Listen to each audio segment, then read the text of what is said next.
What's up, everybody? Welcome to the rLounge. Just don't do baby showers. I have had a strained relationship with my mother-in-law from the beginning, approximately 2 years ago. But this is the most recent story. Dear husband and I had recently asked mother-in-law to watch SS5 for an hour while we went into the tax office to ask questions, since this is our first year filing jointly. Everything was fine, and she offered to make us dinner afterwards. Very kind of her. After we had come back, we were just making small talk, and we asked about some recommendations for restaurants in the area for our anniversary. While we were chatting, mother-in-law starts to talk about my upcoming baby shower and asked how many people on my side are coming. I asked her if her family responded, since I didn't hear from anyone on that side. She continues on to say, Well, I meant to mention this before, but it's not something I've said. Just what they have said. Since there are so many siblings on my side, 12 brothers and sisters, we all decided years ago we weren't going to do baby showers. Just so you know if some of them don't respond. I was able to think while she was saying this and expected her to say something stupid as she was rambling before. So I just flat out said, if they don't want to come, they don't have to. Her eyes got all wide and freaky, and she defended her family as she would. But I just shut down and didn't want to talk much after that. It was hurtful, and she is a witch for telling me that 2 weeks before the shower. What I don't get is, why does she have to say these things? I think it would kill her to actually be kind to me once in a while. Not only that, but she snickered when she said we were going to go to a water park the following weekend as a treat to SS5. Since I'm 8 months preggers, she snickered and asked if I was going to go swimming. Yes? My doc even suggested to go swimming to help my hips. But I didn't tell her that. Just hurt and don't want to show it to mother-in-law. Our first response is from Trixie1267. Stop being so casually friendly with her. She don't need to be involved with your life so much if she's so inappropriate. Just because it's mom does not mean she's a staple in your life. Quit spending so much time with her and live your own life. Hubby can go hang out with her his dang self.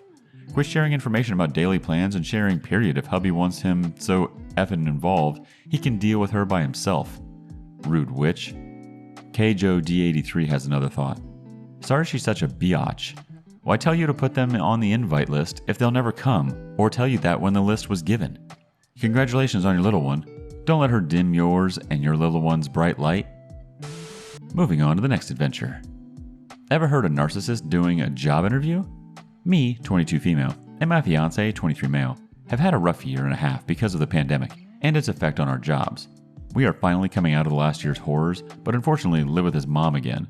We lived with her last year for a short stint. We are building a tiny home and won't be done for a few more months, and unfortunately have nowhere else to stay. My mother-in-law, 56 female, recently quit her job. Backstory, she was injured and nearly paralyzed in a work accident a few years back and now collects disability from Social Security. Luckily, she narrowly avoided being paralyzed and has regained full mobility and strength. She's very active and takes 6 to 10 mile walks daily. She quit her part-time job with benefits because the employer was getting rid of the position in order to offer her a full-time role making more money. She, of course, doesn't want to work full-time because she's lazy, but swears that she can't sit for that long. I work from home, and while she's been unemployed, she sits on the couch all day and insists I wait on her every need. Clearly, she can sit for extended periods of time. She also says that if she makes too much money from a job, she will lose her disability pay. About 2 months into her job search and being unemployed, she gets an interview over the phone, and I sit in the room with her in order to work on my laptop as well as keep our dogs quiet while she talks on the phone. The interviewer asks her what types of work she'd like to do, and she immediately goes into a ramble saying, I don't want any work that's hard. I've done that type of stuff. I've had security clearances, and I've been high up in jobs before. I just don't want anything hard. Going on, she tells the man that she's Social Security disabled and can only make a very low amount of money or else she'll lose disability. She then goes into a story about how she previously worked in food service at a school and hated the lady who worked with her and said to the interviewer, It's a miracle I didn't kill that lady. I would have done the time. Clearly, she didn't get the job, but I've now heard her do multiple interviews and realized that she is deliberately blowing the interviews of jobs that are paying well over what she can make in order to keep her disability. Not to mention, I have paid thousands in the last 2 months paying her bills, fixing things on her property, cooking dinner and buying toiletries, and all the other necessities because she is too lazy to work a full-time job. Not to mention, she is still employed at a well-paying firm. The place that she was injured at put her on extended leave so she could come back to work at any time. And she refuses to go in and talk to the manager even though the manager has called her multiple times in the last 2 months after finding that my mother-in-law was unemployed to offer her the job back. My mother-in-law stated that they want her to refill out onboarding paperwork, and she says that she shouldn't have to do that. So she's basically been sitting unemployed on her own doing when she literally has job offers. Gotta love narcissists. Our first response is from Trixie Cat 13. Stop giving her money, paying for her bills, buying her anything. Once her budget starts feeling the pinch, I'm guessing she'll go back to work. Another response from Puppy's Mommy. If you can pay thousands in mother-in-law's bills, you can afford rent on a small apartment. The OP responds, unfortunately, we live on a small island and don't have that many apartments here. My fiance's job is here, and we both just started making good money right before mother-in-law quit her job. We also have 4 dogs and have tried finding an apartment, but most places here won't take us with our dogs, hence why we're building a tiny home. Our next story goes like this. Mother-in-law manipulates my husband, and he doesn't even realize it. I have been with my husband now for almost 5 years, married for almost 2 years now. Today was the first time I considered leaving him because of mother-in-law, because I don't know how I'm going to deal with her in the future, especially now that we have a baby on the way. My mother-in-law and father-in-law don't have the greatest relationship, so she uses her sons to get love and affection instead of her own husband. I also believe she has Munchausen syndrome. I have studied in the field of psychology for 4 years, so I believe I'm making a fair observation. Every week there is a new diagnosis or procedure or treatment she wants to have done. She manipulates her sons by making them feel guilty and to feel sorry for her, and irritatingly, when she calls, my husband goes running. My major issue here is that at times she has made me feel incredibly uncomfortable. I have asked my husband to chat to her about this on several occasions, but he says he never has the opportunity, and that he's never seen her do these things to make me feel uncomfortable. So it carries on until I have to confront her myself. Then my husband is upset because I've said something. One example is, since falling pregnant, she will try to kiss my stomach and rub her face against it. My husband gets upset with me when I ask my own mom for advice on general life things, because why don't I ask his mother? He is also upset because his brother doesn't leave their child with her to babysit. Conveniently, she only complains to my husband after I've fallen pregnant, but his brother's child is too, so why is it only coming up now? The timing is a bit suspicious to me. Here's a summary of my feelings. I feel like my husband puts his mother's feelings before mine. I feel as though he doesn't realize she's very discreetly manipulating him. I did try to chat him about my feelings recently, and his reply was, well, if that's how you feel, I can't help you. Our first response is from KJOD83. 2-card solution, counselor or attorney. He's so far in the fog. Our next response is from Pinky Flamingo.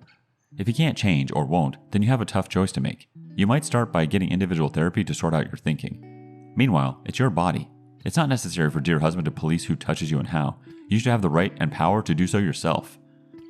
The OP responds, I do see a psychologist who is helping me set boundaries, which doesn't always work, so I have to try 100 different angles. My husband doesn't like when I offend his mother or hurt her feelings, so he prefers to handle contentious issues. But yes, I'm definitely going to start speaking up more. And the next response is from Melancholy. Yep, this is something I have witnessed with my own dear husband and mother-in-law. Lots of arguing, waiting it out, standoffs with mother-in-law, and with dear husband too. Explaining over and over again to dear husband what she is doing. More arguing and screaming matches with dear husband. And finally the day when I told him I was going to get a divorce if he wouldn't listen to what I had to say about Mummy Dear. I was very direct and rough and insulting, language-wise. I really couldn't take it anymore. He also put his mother's feelings before mine. The whole circus. Dear husband never wanted to get therapy, not even couples therapy. So I had to be very patient with him and took a lot of crap from my own mother-in-law. We are now finally to the point where he realizes that his mother is in fact a vicious snake, and also that the family he founded with me is a different tree. He is a fruit of the tree his parents have created and is linked to them because of that, but he is neither a branch of their tree nor intertwined at the roots with them. He formed a separate family with me, and that means he gets to put his own family first. Not me personally, but the care of his own tree. What Mummy Dear thinks of that is not relevant, but it is a painstakingly slow and difficult process. I can only say, stand your ground, even if your husband is not on your side yet, but do try to get him into counseling if that is within reach. I don't know why so many men seem to be completely dependent on their mother's approval. Like, do so many mothers threaten their sons to not love them anymore if they don't fulfill their every whim? Our next response is from Remind Me 2000. You have a significant other issue.